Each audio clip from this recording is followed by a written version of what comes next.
we are days, but less than a week before Tulsi Gabbard's hearings. Where are we in the below-the-radar war between permanent Washington's national security establishment, the Neocons, and the incoming Trump administration? I think it's unclear. So as of this recording, 10 minutes ago, Mr. Hegseth, the defense secretary, was just confirmed on a 50-50 vote. Hegseth is an interesting character, I believe a former colleague of yours. Yes. He appears to have done a bit of a conversion on his foreign policy beliefs, and the best evidence of that is the people that he's picked so far. So his cadres, the people that will serve as... Okay, I ask you to pause right there. So what you're... this is relevant to people who know Pete Hegseth from clips on X of him from 8 years ago saying things that would lead you to believe he's a pretty stout neocon. Yeah. But, okay, so that's what you're referring to in... Yeah, I mean, I think the available evidence is that he is like circa 10 years ago was a pretty conventional Republican. Yes. And he has changed his life in more ways than one. Yes. And so he is a question mark. But the early evidence is the people that he has chosen to surround himself are stark departures from the man from 10 years ago.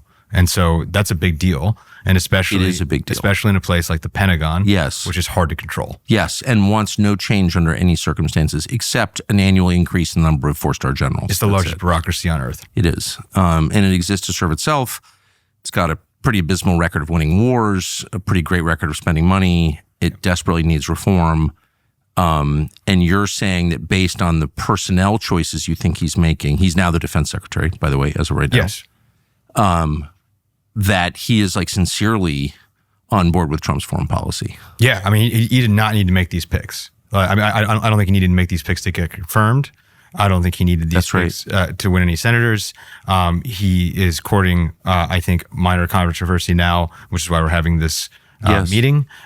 He did not need to do this. It was a move of conviction and belief and principle in his early days in office.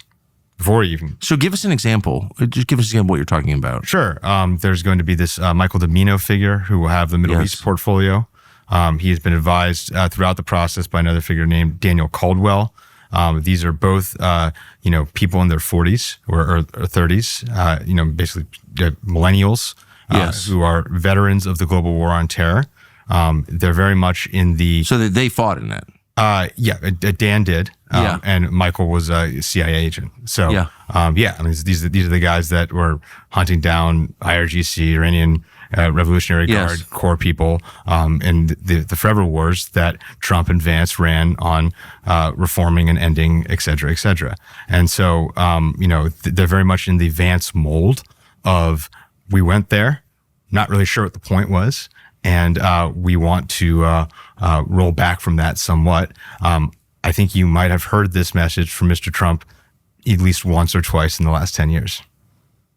So these, I don't know, Domino, I know Caldwell, who I think of as a man of genuine integrity, high intelligence, and principle, committed to his country. I think he's proven that. Yeah.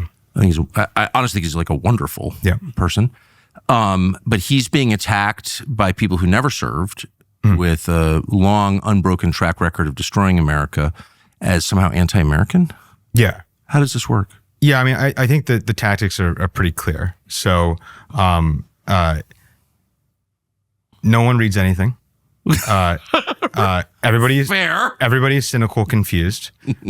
Says the magazine editor. Yes. Nobody reads anything. Yeah. Okay. So you're right. Get a headline out there. Call someone a naughty word. Say they're anti a country, or they are radical.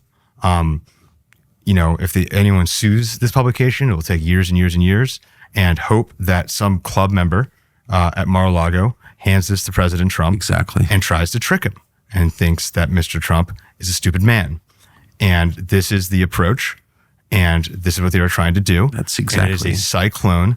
I mean, the word has been abused by the Democrats. They've done this to me. Yes. Yeah, but this is actual disinformation. In America, we do things a little differently, and we always have. When the British said, hey, we're going to tax your favorite morning beverage, the Revolutionary Sons of Liberty said no, and they poured the entire shipment of tea into Boston Harbor and created a new country, a country based on personal choice and freedom.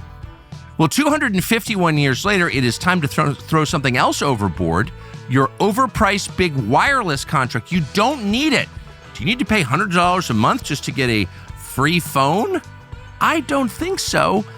The cell phone company we use, Pure Talk, says no to all of this inflated prices, the BS, the contracts you can't understand, and instead gives you service that you need, that you actually need. With Pure Talk, it's super straightforward. You get unlimited talk, text, 25 gigs of data, mobile hotspot at a fraction of the price. And with a qualifying plan of just $45 a month, they'll throw a free Samsung Galaxy your way. So you get everything and you know exactly what it is. It's not designed to deceive you. We strongly recommend it. Pure Talk provides the same coverage as the other guys. It's just a lot more affordable and a lot more straightforward. You can find out for yourself. Visit puretalk.com/Tucker. Make the switch today. Pure Talk, America's wireless company. Yes. I hate to use the word, but like, what are the publications? Who are the people involved in this campaign of lies? Okay. I mean, I'm not familiar and I don't know any of the people over there personally, but the big story that's going around on both Domino and I believe Caldwell is from Jewish Insider. And again, no one really wants to be attacked by something called Jewish Insider. It doesn't sound very fun. And so they are running headlines against people and they are attacking them. And what they do is they don't say anything that is per se inaccurate, but they totally strip the context for everything. So let's go one by one. Do you know Domino? Just by correspondence. Okay.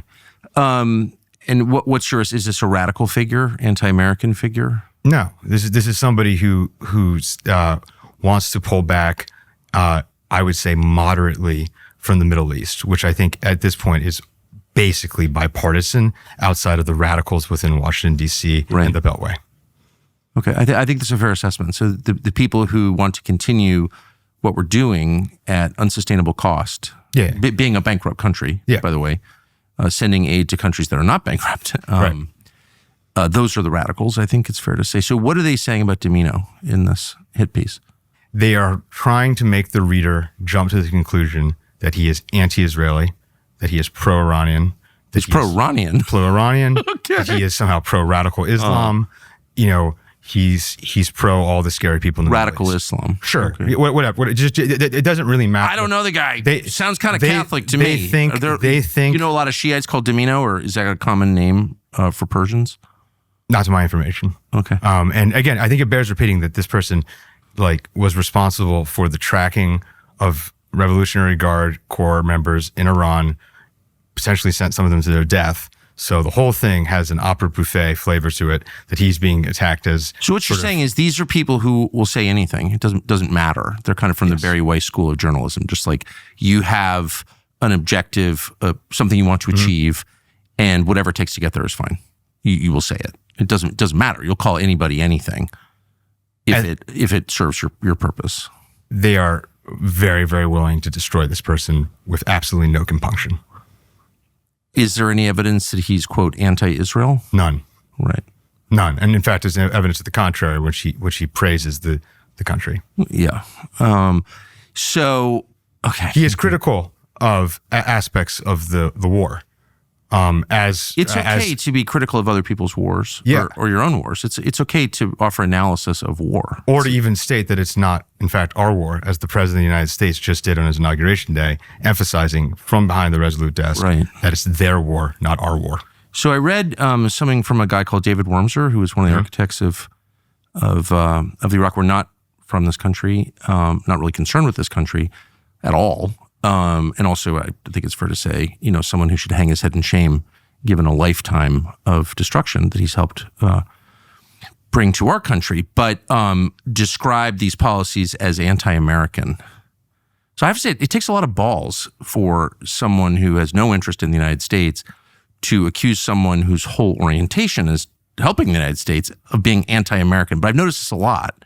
Like if you raise the question, like, what are we getting out of this? The endless war cycle, we're getting bankruptcy, obviously, but like, is this good for us? They'll accuse you, the Konstantin Kizin, also not an American, will accuse you of being somehow woke, and you're like left wing for asking these questions. Have you noticed this?